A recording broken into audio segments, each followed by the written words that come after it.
And it takes a lot of nurturing. It takes a lot of nurturing for us to be able to see ourselves the way God sees us through Jesus Christ. It takes a lot of nurturing for us to be able to see how God sees us so that we might be able to see one another as Jesus Christ calls us to be able to see. Last week I tried to set this up just a little bit. I want you to know that I have a tendency to take us on a journey. It's okay if you miss a week or two. It's kind of like a soap opera. You come back 3 or 4 weeks later, you'll just catch right up. It'll be okay. Nurture. The word's now, but it's an acronym. Nurture, outreach, witness, or worship. Witness or worship. Really kind of the same idea. But nurture. Oftentimes when we think about nurture, we think about backpacks. And it's a right and a good and a joyful thing when we do backpacks and we do water ministry and all of the other things that I've been told that I can't remember that we do as a congregation where we nurture people in their need. You see, that's part of being created in the image of God. But let's talk about nurture from another point of view this morning. I believe in God the Father Almighty, Creator of heaven and earth. I see you catching on. I believe in God the Father Almighty, Creator of heaven and earth. We got the earth part down, don't we? Well, maybe. Let me get my Bible. I need to out that way for a minute. Those of you that are children, and hopefully you know I'm talking to every one of you. You got it? Okay. But children, y'all have imaginations, right? Yeah, can you imagine? Can you take your hands and hold out your hands? Just come on, play the game with me. You don't have to reach them up. You can put them down here. But now, look in your hands, and here's what I want you to see if you can see in your hand. Imagine that you see, uh-oh, I'm in trouble already. Imagine you see a walnut. A walnut, yeah. You see the walnut? Look in there. Come on now. Play the game with me. Do you see the walnut? All right. A walnut. Yeah, a walnut. My hillbillyinese has already got me in trouble. A walnut. It's a simple thing. It's just a walnut. But have you ever thought about what the walnut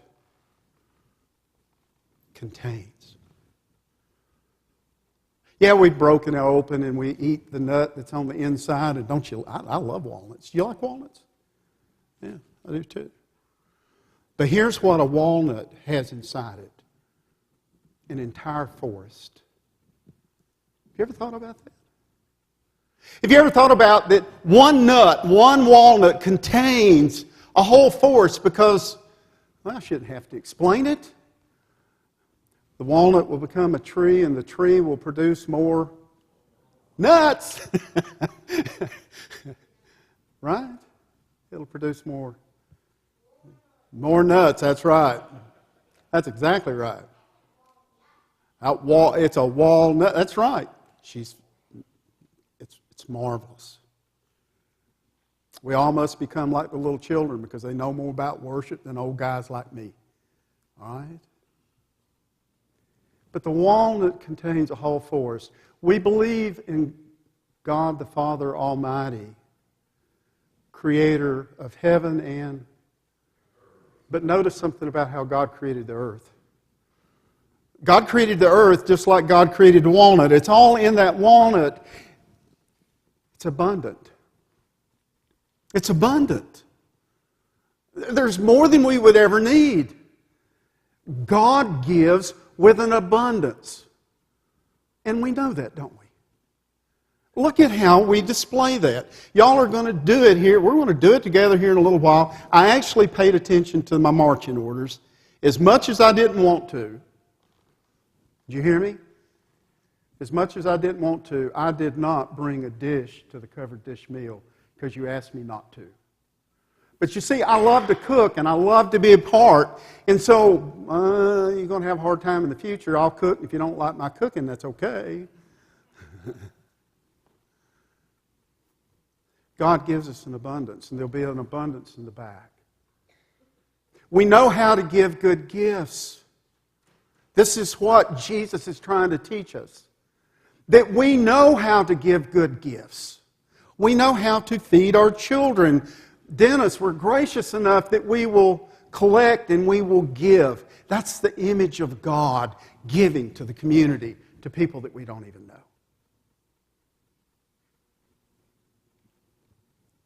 But you see, there's a second part in that line in the Apostles' Creed. I believe in God the Father, maker, creator of heaven. How about the heaven part? Well, I know. You see, I was taught, my grandmother, her name was Ollie, we called her Mamo. Mamo. And she taught me that if I was good, that when I died, you know where I was going to get to go? To heaven. You see, we must teach our children about the promises of God. But let me challenge those of us that are a little older. You see, you don't have to wait till you die and you go to that place called heaven to find that God lives in the heavenlies. Now, I'm going to push you a little hard, okay? We know, if I ask you the question, where is God, you'll say everywhere, right? God is everywhere. Where is a place that God is not? There is no place where God is not. The Great Commandment says to love God with all your... You ever thought about those as heavenly places? I want to challenge you this morning. I want to challenge you this morning to begin to think about. I don't know that I'm right. I'm not insisting I'm right. I'm only trying to challenge that we begin to make the shift that Jesus is trying to get us to make as He's teaching His disciples.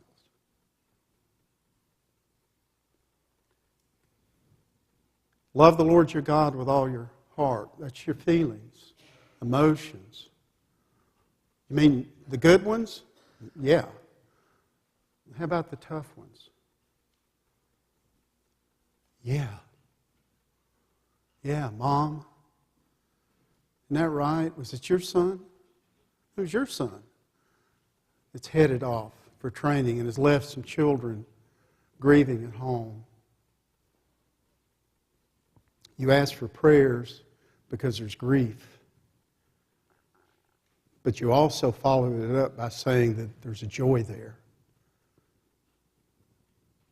That's heart work, my friends.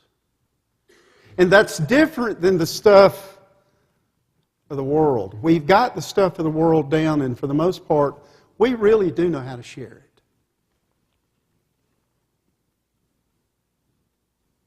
But what about the stuff on the inside? You see, I contend until we can learn how, or maybe I should just state it personally. I have had to learn how to let God nurture my heart, my feelings, my mind, my thoughts. I bet I'm not the only one here. How many of you have ever hit your thumb with a hammer? Let's see how many honest people we got in here now. You know, when I hit my thumb with a hammer, I say words that my daddy used to say when he hit his thumb with a hammer.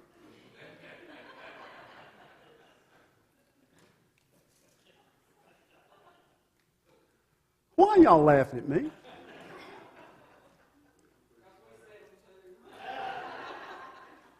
Martha, thank you. Does that have the power to separate us from the love of God? Yes, it does. Oh, yes. Oh, absolutely. Somewhere we've been taught, I know, hang with me, You're not wrong, but hang with me. Because the way we are taught oftentimes by the people we respect, how we are to think and how we are to feel based on the way we act on the outside. Are you with me? Now I'm going to play my hand just right quick. You see, if we would do the part we didn't read this morning, because it's over in chapter 6, but Jesus says, seek first the kingdom of heaven. Seek first the kingdom of heaven.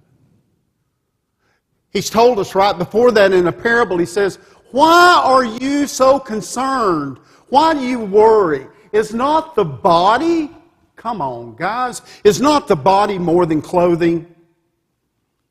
And if the body's not more than clothing, then why are we all spending so much money on cosmetic surgery and cosmetics? Don't you walk out here and think I was saying that's bad. I'm not. The body is more than clothing. Let me tell you what the body is. The body is created. Come on. I believe in God the Father, creator of heaven and earth. God created your body.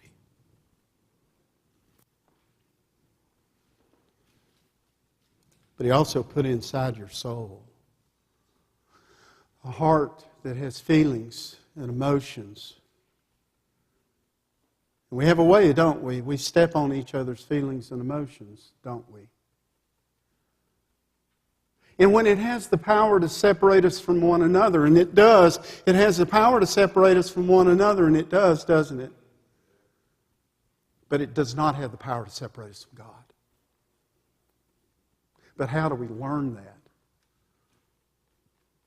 Sometimes I call people by name, Martha, only because I'm uncomfortable. I'm not calling you out. We'll talk about this later. Okay? I get myself in trouble only because I'm nervous when I call someone by name.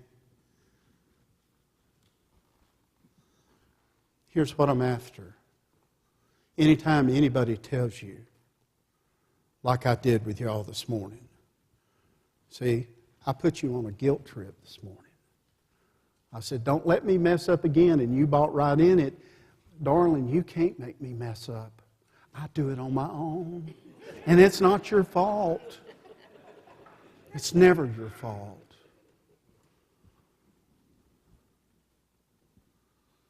And I can't tell you how many people I know that don't trust God, that don't believe in God, because they bought into the fact that what they think and the way they feel is somehow not covered by the blood of the Lamb, that somehow it was not taken care of at a cross at Calvary.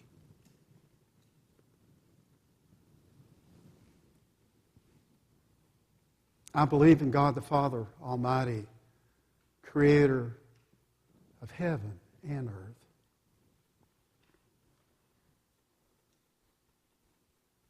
You see, each of our hearts and each of our minds and each of our souls are like a walnut. Don't you call Jeff Wright and say, that preacher said that we is all nuts. And you are. And you are. And we all are. Because inside of each of every one of us, we know this. Jesus was fully human and fully divine. He came to show us who we are. Have you ever been told that? Have you ever been told that Jesus came to show you who you are? God sent His Son to show us who we are in His image. And I know that other part too. But you see, we're after understanding how God nurtures us. When was the last time you just spent some time letting God nurture your thoughts and nurture your feelings? Because, my friends, our hearts and our minds oftentimes are like a thumb that's been hit by a hammer so many times that we will tell people that we believe in God. And then we'll turn right around and say, but I am so unworthy. We do that, don't we, Mary Beth? I'm so unworthy. So when I say that, and I will, you know what I need? I need your help.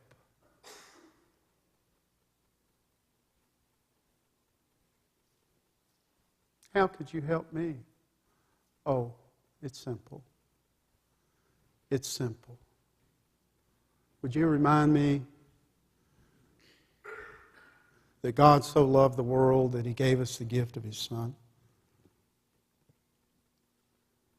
And that everything that I suffer and that you suffer in your heart and in your mind is like a walnut. It contains everything necessary.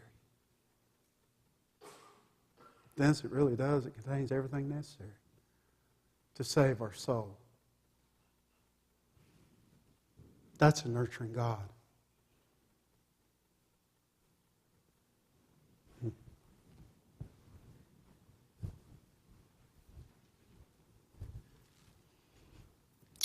You see, I think that once we learn how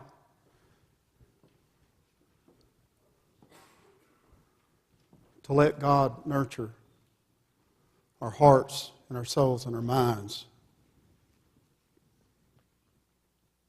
then we find ourselves in a position where we can reach out to one another. See, that's the second part, is outreach. But to learn how to reach to one another as Christ has already reached us.